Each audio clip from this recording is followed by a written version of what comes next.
Good morning, everyone. Thank you so much for joining today's webinar session. We will be discussing an important topic about whether investing in soil health practices during these tight profit margins, is that a good idea or not? Before getting started, a few housekeeping items.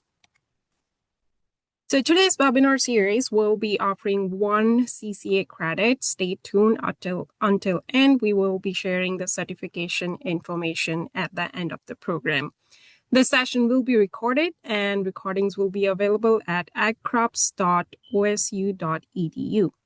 Feel free to submit questions at any time using the Q&A feature. If you would like to send your questions to Asmita, the email ID is muramakar.1@osu.edu. During the webinar, we will be using the chat feature and poll questions to get feedback from you. So as we are getting prepared, if you wouldn't mind sharing where are you coming from today, share your city and state in the chat feature to just get an idea of where our attendees are coming from or joining us this morning. So today's webinar session, it has a panel discussion format. We have four panelists with us. First one is Bruce Clevenger. He is from Ohio State University Extension. It serves as an extension field specialist in farm management program. Our second panelist is Clint Schroeder. He is also affiliated with Ohio State University Extension, and his research program is farm business analysis. We have Ben Slick from Soil and Water Conservation District from Muskingum County, and then we have Brent Nicol from the Nature Conservancy. Today's moderators include Gigi Neal, Mike Istad, myself, and Asmita. Again, we would like to make this webinar as interactive as possible. So during the panel discussion, if you have any questions, please feel free to put that question into the Q&A box, which is at the bottom of your screen. All right, to get started. So today's our topic is investigating whether investing in soil health practices is a good idea or not. And when we are talking about soil health practices, I think the most popular soil health practice is cover crops.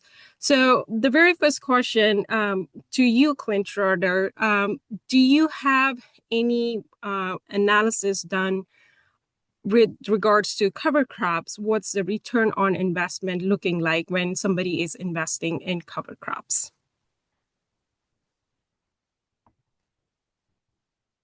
That had no cover crops, but we did see a slight yield advantage in Ohio if we standardize that crop revenue at 1030 a bushel for 2024, which was the average of our database.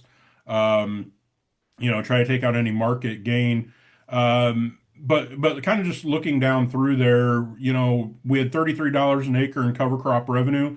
I'd say the vast majority of the farms that we have that participate are in either the H2 Ohio program or maybe an EQIP, or they've got some sort of a carbon payment that's tied to that cover crop. As I mentioned, Ohio did pretty good. Our seed cost only $13 an acre for this year. But when we get down to the bottom line, there was about a $62 advantage to growing cover crops. When you factor in, we've got some revenue associated with them that pretty much offset all of the expenses, and we had a slight yield advantage. It was about a $62 gain. So, switching gears to corn, this is again kind of the same thing. Again, a smaller sample size as far as acres grown after covers, but a little bit more of an advantage there. I think the total cost for the cover crops was $37.22, which was within 30 cents of that cover crop revenue of 37.53. So I don't know if this is intentional or it's just kind of working out that way, but I think that kind of signals that for most farms, they're not going to try to invest any more into cover crops than what maybe they're getting in sort of an incentive payment of some sort. Just kind of a thought that I had there. But all in all, there was an advantage through yield, and total advantage was $76.82 to the cover crop acres. And then, yeah, just kind of the same thing. Even though the fertilizer cost increased pretty substantially on the corn acres, they did save money on chemicals, again, fuel and oil, custom hire slightly. But the machinery cost was another one that, we just see some advantages there. That in the end, there are some slight advantages.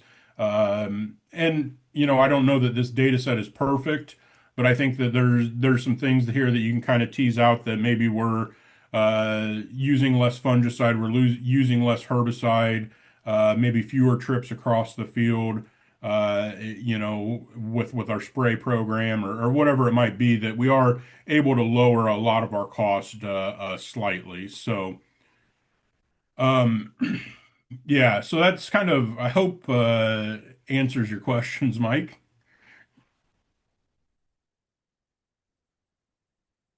And Mike, you're muted.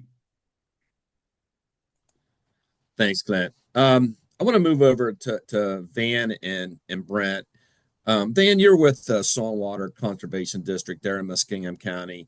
And I know what I want to address this question is really kind of more toward the clientele you work with there in Eastern Ohio, cover crops, what you're seeing over there as far as producers who are using covers, and maybe give us an idea of what the environment in Eastern Ohio looks like as you work with growers there in your area.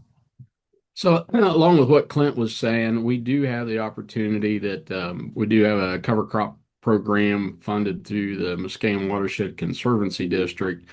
It's a small payment, $12 an acre, but we had last fall, we probably doubled the amount of folks that were participating in that program.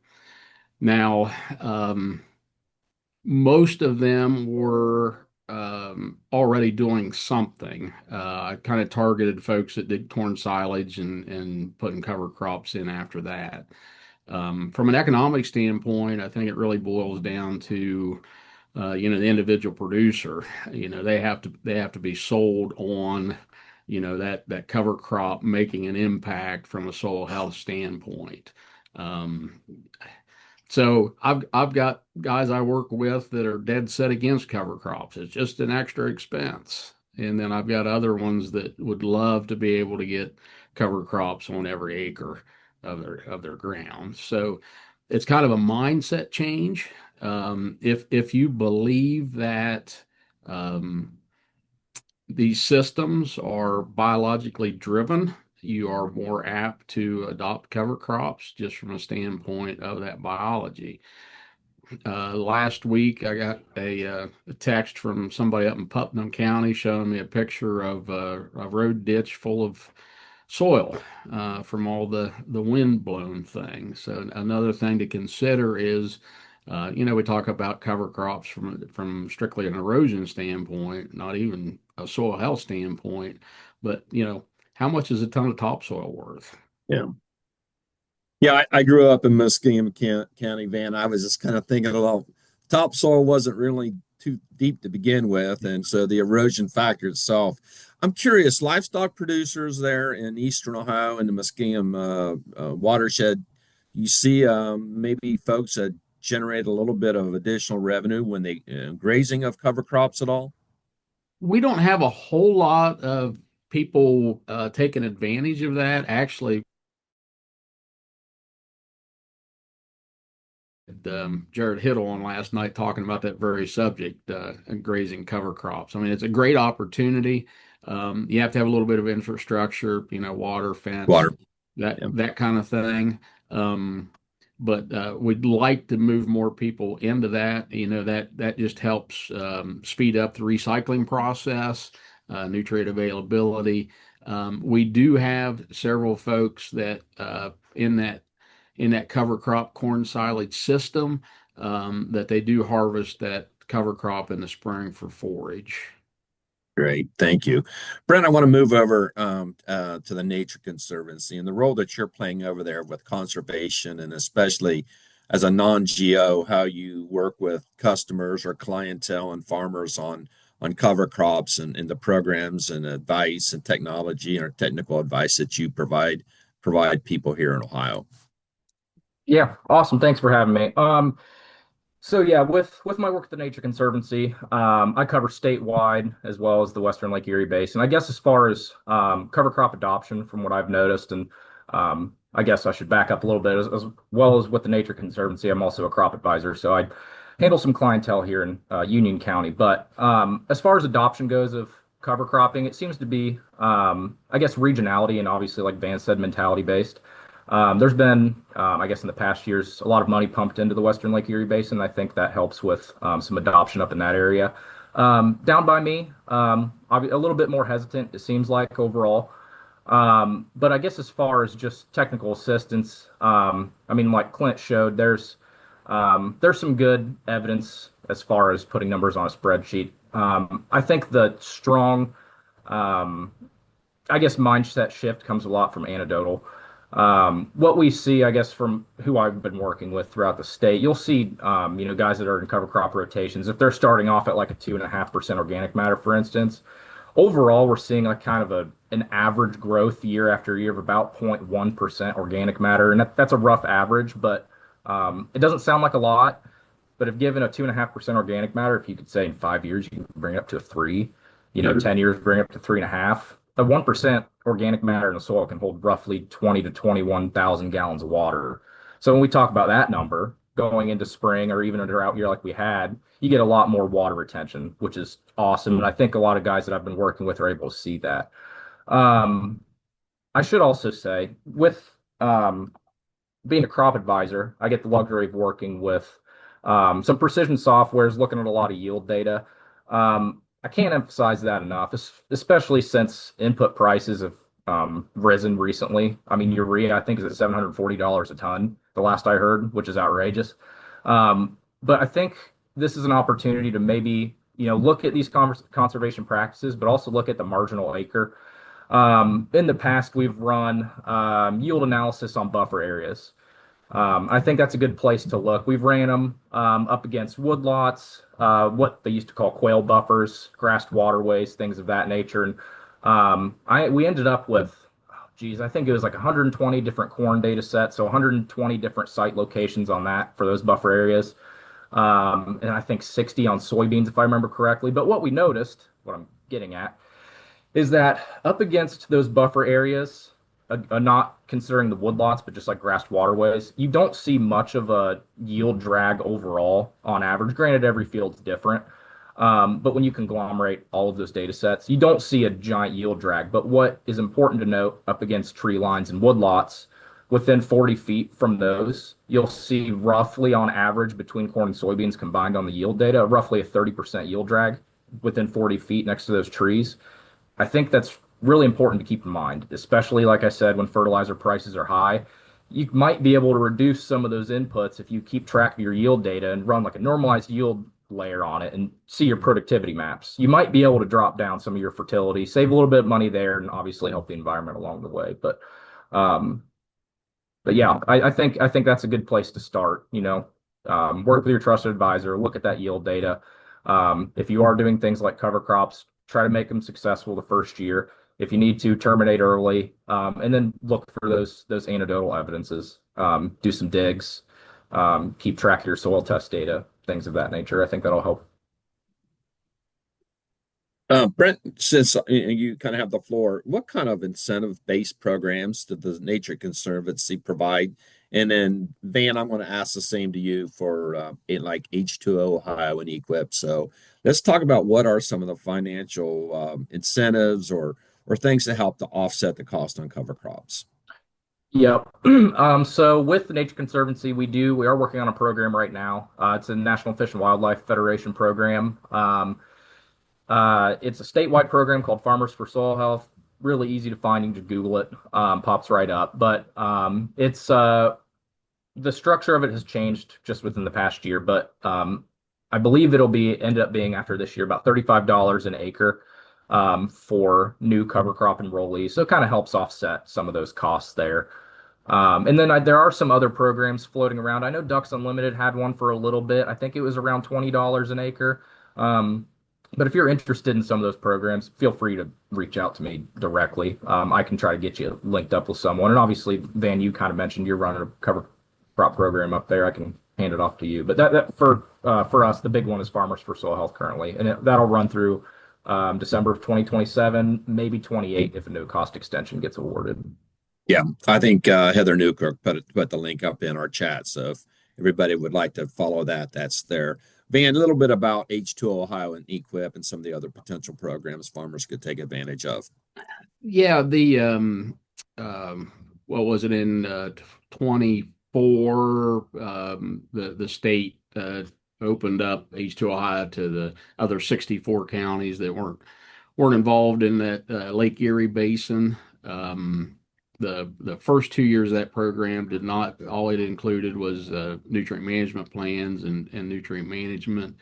We do have the opportunity for those people that are currently enrolled in H2 Ohio to extend for a year and have access to applying for cover crops at, I believe, $20 an acre. I just talked to our partners in NRCS yesterday. They were not real sure about what rates were, but if anybody's interested, they can apply through Equip and CSP for cover crop related practices. But on the other hand, Mike, I'd like to just mention that, if you're in a program, us being government, whether it's soil and water or NRCS, you have to follow certain seeding recs, amounts, those kind of things. But I'm looking at, what can we do? Can we put half rates out there? If somebody has been run wheat, something like that, that you can get some benefits out of that doesn't really cost that much. I've got some plots out where I did half rate wheat, half rate cereal rye, and about half rate triticale, and they look pretty decent compared to those recommended rates. Good. Thank you very much. I guess, we're kind of going to wrap up, and I want the whole panel to kind of we'll go around the horn here a little bit. So, just with your experiences and the investment into the soil health practices, whether it be cover crops or other things, just kind of give me the pitch that you have either a young farmer or an older farmer is why we should continue to make that investment in soil health. I'll start with you, Vance, since you're on the screen. Well, like I said earlier, I mean, it's if you believe that we're working with biology. Dave Brent used to say, if you're in a conventional system, you know what you're going to get. When you're working with nature and biology, you're just not sure what you're going to get from year to year. But if you think about feeding that biology, if we don't have something out there growing year round, you're basically starving your biology. I mean, I used to think that root system was just a one-way street where it was just pulling up nutrients. But actually it's a two-way street. It's pumping carbon back down in the soil. That's the language that the plant uses to talk to that biology. And really it's a long-term investment. I love what Ohio State's doing, is trying to put a dollar value to that investment to the cover crops in that system. It kind of changes from year to year. We're having a field day tomorrow on cover crops, talking to some of the guys that are coming. Some of them say, "Oh, my cover crops look horrible," or some of them look great. It just all depends on the year, but never give up hope. I just suggest if somebody's willing to try it, get with your local soil and water district, get with the Nature Conservancy. There's people out there willing to discuss, and there's even all kind of YouTube videos out there. I mean, we're almost on information overload as far as looking at this topic. Brent, your 2 cents. Yeah, I guess where my mind goes right now, if I was talking to a young farmer, just from 2 days ago, looking at all this wind erosion. I mean, drive down the road during that time, and you see giant dust clouds blowing. Like Van said, I mean, we had a farmer not too far from here. He was taking a backhoe and scooping out a ditch because of soil erosion. I think being able to see some of those things happening, be aware of some of that those things are happening, and also keep track of your soil tests, take them regularly, get a little crazy with it, and look at some of the biological soil tests as well. If you can see that you're minimizing soil disturbance and you're seeing organic matter potentially rise, even stay the same if you're in a different type of cropping system. Um, you're getting good water infiltration, you're on the right path. I think starting there, consistent soil sampling, keeping your eyes open, looking at what your neighbor's doing versus what you're doing, I think can be really, I guess, really beneficial. And then obviously, I mean, if you're a young farmer, listen to the old guys. They have years of really good experience, and God gave us two ears and one mouth for a reason. I think use your ears, listen, learn, um, and just I guess look for those anecdotal evidences. Bruce, you're kind of like there, the hotbed of a lot of cover crops are going on there in the Western Lake Erie Basin. Your 2 cents worth on why investing in soil health practices are a good idea.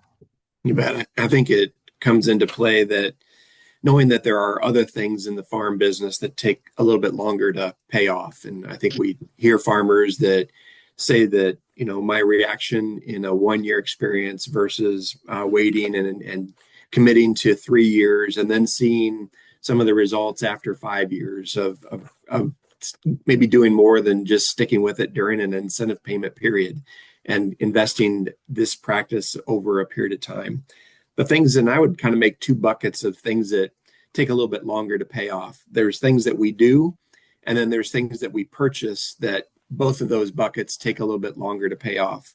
Things that we purchase could be lime. It takes a while for that chemistry in the soil to react to a lime application if we're wanting to manage our soil pHs. Things that we purchase, there may be some pieces of equipment that take a little bit longer to pay off, and we see the ROI on those. Farm drainage is another one. It takes a little bit of time to generate the revenue, maybe a payback period for a particular investment into farm drainage. But then there's also things that we do that take a little bit longer. An example might be converting over to no-till, where we have some struggles in adoption early on, but in the long run, we start to see some things where that no-till system pays off. Another one might be having an extended rotation, considering something more than a corn-soybean rotation. We have certainly opportunities in Northwest Ohio and around Ohio to have forage-based crops, whether that's alfalfa or other crops in a rotation. Of course, finding the market to make that a profitable enterprise certainly is part of it. But the value of things that we do as far as extending our rotation choices is another thing that we can do that might take some time to pay off. But we often see that payoff in our cropping system. Another thing that we do that can pay off in the long run would be patience and waiting for soil conditions to be fit to be out there in the field. And if we have a cover crop scenario where we are improving soil infiltration, but also soil permeability within the soil structure below, we are investing in that and maybe having to take a little bit of time to pause before we go out into the field and waiting for fit conditions. Waiting for fit conditions can be a cost savings because then maybe we're reducing a $15 or $17 per acre pass to fix compaction problems later as a result of that choice to invest into something that takes a little bit longer for us to realize the value in the farming system. So hopefully that helps a little. Really great ideas. I see, Brent, you have your hand up there real quick. Yeah, sorry, just a quick comment. If there are any, I guess, advisors listening or some farmers listening, I think a good thing to look at in relation to soil testing, obviously get your pH in order, but look at your calcium magnesium ratios. With some of the stuff I've been doing on some of these with some of these growers, we're seeing calcium magnesium ratios tied really correlate really closely with like yield within a field as far as variation goes. I mean, if you're looking at a CEC of between 15 and 20. If you see your calcium base saturation roughly 70%, and then your magnesium base saturation a little bit lower, 15% or so, um, it's starting to look like that those are tied really closely with the productivity layer maps. Just something to look at. I don't know if there's any I guess academia studies out there on that or anything like that, but from what I've been seeing, it's it's starting to show its face a little bit. Gypsum map might be a good way to get some of that magnesium to leach out of the soil and help that calcium magnesium ratio out. But just a thought is all I wanted to bring up. Thank you, Clint. Kind of last one here. You look at the raw numbers, the data, maybe put a plug in for potential folks that might be on the webinar this morning or might view it later on your program and how they can contribute data to get to understand a little more about the actual ROI on cover crops. Yeah, so I think uh, it's interesting. I think that we have to acknowledge if you're going to shift to this system of using cover crops, there's going to be upfront costs, that go into that. And I know USDA's had some studies and other people have had some studies that there's maybe a little bit of a lag period of 3 to 5 years before those investments start to pay off. The other thing that I think that we need to kind of look at is depending on what data source you want to believe, I would say easily half of the acres in Ohio are farmed in a cash rental situation. So that's not just getting the farmer on board, that's getting the landowner on board. I've talked with some people that have kind of started doing some cover crops, and one farmer described it as farming ugly. I don't know that I always agree with that, but it is a little bit of a difference. I know you drive by a field of rapeseed or vetch, and it's a talk of the neighborhood. Like, what's that guy doing over there? Type thing. And so I think that you kind of have to have that uh, confidence going into it before you do that. I think the other thing that I see, as people get started is don't maybe overcomplicate it getting going. There's like 26-way cover crop seed blends out there and stuff like that. If you're a beginner, I'd really focus in on maybe one or two species and try and manage those instead of having really diverse mixes that are just going to potentially add some management challenges in. So I think those are a couple things. The other thing is, if you have questions about the profitability, that, our team would love to work with you.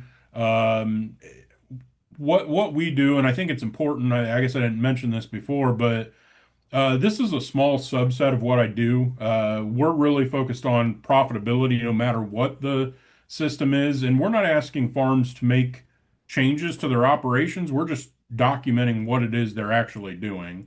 And so I think that that's another thing that as I kind of grow our data set, there's a lot of other things that we're, trying to start to look at. One of the questions was about tillage type. We've got ability to sort for that. We're working on potentially sorting out, fungicide usage. That was one that Bruce mentioned earlier. Um, just different cropping systems or crop rotations. Bruce mentioned extended crop rotations.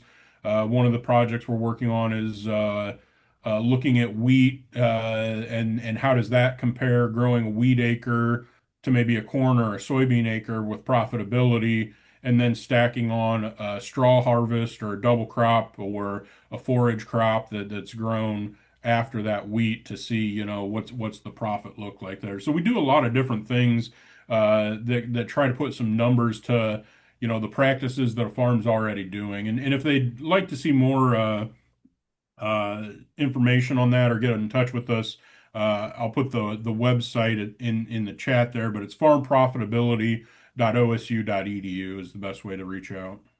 Okay, thank you. We've got some questions that have come in, and I'll just kind of start here as they appeared here. We have a question here: there are some cover crop cost share programs that are better than others in terms of being able to double dip? So I'll maybe give that to Brent and Van, as far as, what are some of the more advantageous programs, cost share programs out there to allow producers to maybe find two sources of revenue? I can touch on that one a little bit just with the Farmers for Soil Health program. It's a great question. With our program, since it is technically USDA program, you cannot double dip with a federal. So like you couldn't take the Farmers for Soil Health payment and an EQIP payment, for instance. Um, it's a tough question because generally speaking, the people signing up, the farmers, don't like to, you know, pull from two different buckets of money for the same acre. So I guess I might defer to Van on that one. As far as Farmers for Soil Health, I don't believe we're able to double dip within like H2 Ohio EQIP, but maybe a private program like a Ducks Unlimited. That's a good question. Yeah, that's what I was going to say, Brent, is I think there has to be private dollars out there to be able to because I don't even know for sure now that for those folks that are participating in H2 Ohio that are within the Muscatine Watershed Conservancy District. I know they're in talks right now whether they can still get that $12 an acre on top of the potentially $20 with H2 Ohio. So, but I Yeah. think any assistance is better than none. Yeah. We have a question here, kind of maybe related to Brent's comment on calcium and magnesium, is what ratios do we want regarding calcium and magnesium? So I'll open that up to Brent first, and if Asmita or Manbeer or one of our soil health folks want to chime in, I'd appreciate that too.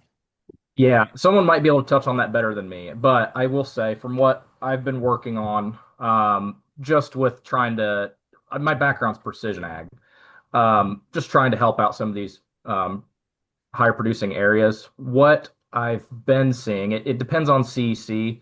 And again, this is anecdotal. Someone might know more about this than me, but like if you're sitting at like a 5 to 10 CEC, you want your calcium percent base saturation to be a little bit lower than 70%. I'd say maybe like 63, 65%, and a little bit higher magnesium base saturation. When you get some of those lighter soils, like a 5 to 10 CEC, magnesium will help slow some things down, hold on to a little bit more water. When you get into like 20+% CC, 18 and higher CC, generally speaking, what I've noticed is when you get those calcium base saturations higher, like 70%, you see the soil kind of just breathe a little bit, if that makes sense. And you get your magnesium percentages a little bit lower. It seems to help things out and I'm coming from this strictly from looking at productivity maps on a precision ag software. So I'm sure there's someone here that might be able to touch on those ratios better than me. I know Van, maybe you've worked on some of them before. I know we've talked about it some, but I'll hand it off to someone else for that. So, Mike, I've been following Neil Kinsey. He consults in 80 different countries, and it's from his standpoint, it's not about ratios; it's about those base saturation percentages. And I think that's where somebody put a comment in the chat about the study that a pretty extensive study that Ohio State did. Most universities haven't been able to recreate the system that Albrecht put in that Neil uses, and I think a lot of that's just due to they use different testing than what they use to start with, what Neil uses today. But like what Brent said, depending on your CECs, magnesium tends to tighten up soils, calcium tends to loosen up soils. So what you're trying to do is get that soil to function. So you get infiltration. You're creating that environment for the biology to be able to operate. And even the thing that fascinates me is one of the things that Kinsey says is that if you have too high magnesium or too low magnesium, it's going to take more nitrogen to raise a bushel of corn, and I think that becomes critical.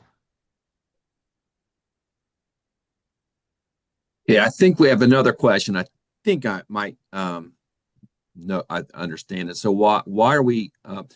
What about talking about EH with pH? And I think maybe EH would be the redox potential if the person that asked that question would want to type that in the question. I think that was a question we have. So maybe that's one for Man Beer. It's surely not one for me, but I quick AI search on it. So Man Beer, Yes, what maybe explain redox potential basically and how it might have relationship also with pH and soil health. so redox potential, when we are basically talking about, so in layman terms, is your soil aerobic or is it anaerobic? That's the whole story in there. And most of the time when we are talking about agriculture soils, unless you're in rice cultivation kind of systems, we don't really want our soils to be in anaerobic situation. Reason being, majority of our chemical processes are aerobic.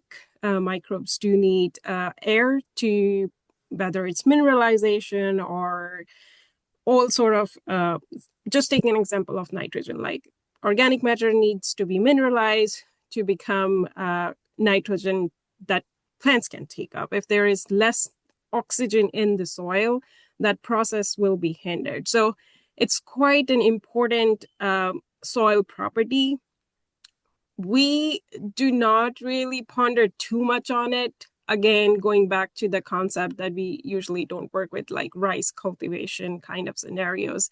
But this is an important property to be tracked. I would say maybe in like heavy soils, clay soils, if they are saturated for the most part, then the whole soil processes change. Iron availability, micronutrient availability are really, really hindered on those kind of situations. So it is important. I don't know if other panelists have 2 cents on that.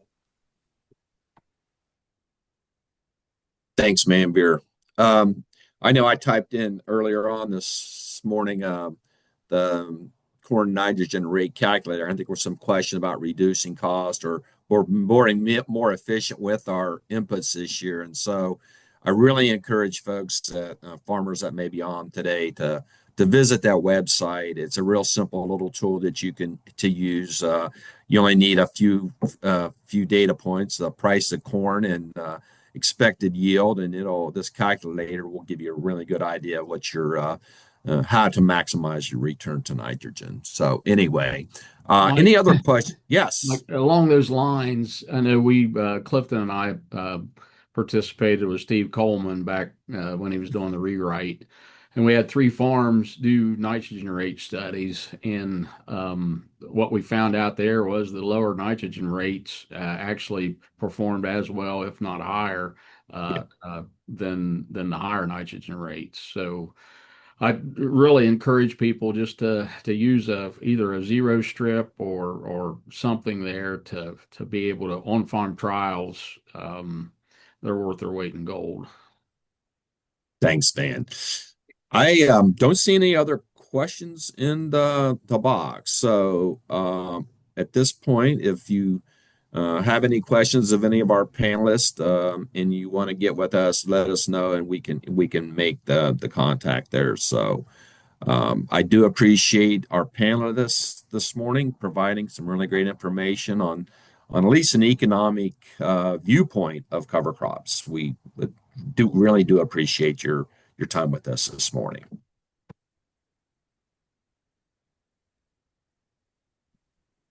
Yeah, if there is some time, one probably wrap-up question. So there are a lot of things when it comes down to cover crop adaptations, right? We talked a whole lot about cost today, and our seminar has been talking about what happens to the soil health when we adopt cover crops. So we have kind of touched those topics, and this question essentially is to Brent and maybe for OSU Extension as well as WEN as well. So there is cost involved, and then there is uncertainty whether I'm going to see any soil health benefit or not. And then there is this third arm is like, who's going to guide me through the process?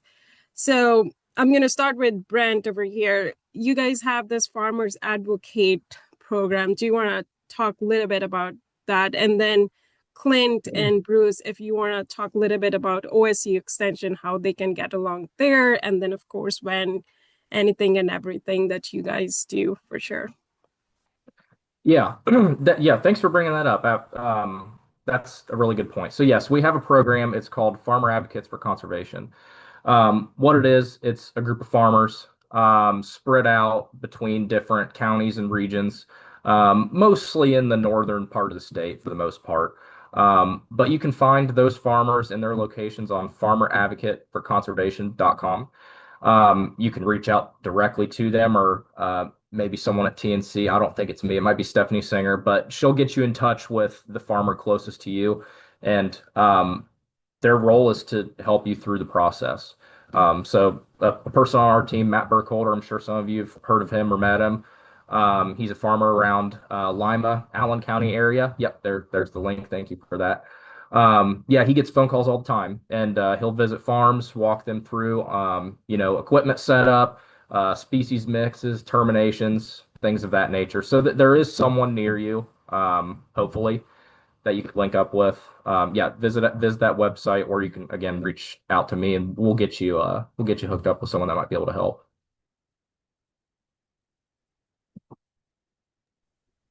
I know my motto is I'll give you more information than you ever want or need. So I do, I research stuff. Midwest Cover Crop Council website is a great tool, wealth of information. There's all kind of books through SARE out there that are available free through PDF download. I would say anybody that is interested in dipping their toe in the water is, contact your local extension office, your soil and water office. Some soil and water conservation districts take I guess a higher view of cover crops and soil health than others, just based on experiences. And there's High No-Till Council is another group to reach out to that is really sold on no-till and cover crops. So if somebody wants to try it, all they have to do is Google or ask some questions, and there's a wealth of information and people to help out there. Van and Brent, great points. One of the examples in Northwest Ohio, Paulding County OSU Extension does a cover crop roundtable, and I know there are several producers that gather on a monthly basis to hear a topic, but also discuss the wins and the losses, the prides and the disappointments sometimes in these systems, and that adds a lot of value to the practicality of implementing something on the farm, whether it's simple or complex. Those roundtables and discussion groups are very valuable for growers connecting to resources.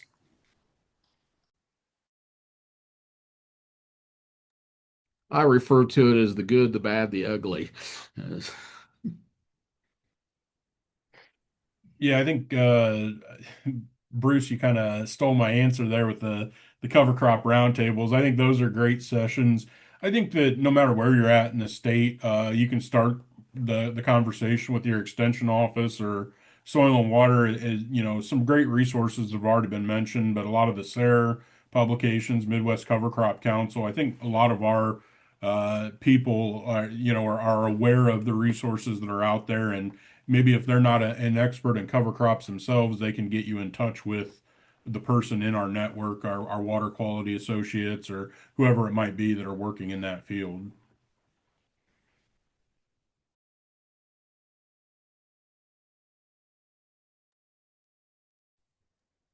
Okay, I'm going to share my screen now so we can wrap us up. And go ahead, Mike. Yeah, I was going to go ahead, Gigi. I was going to just ask you to prompt the screen.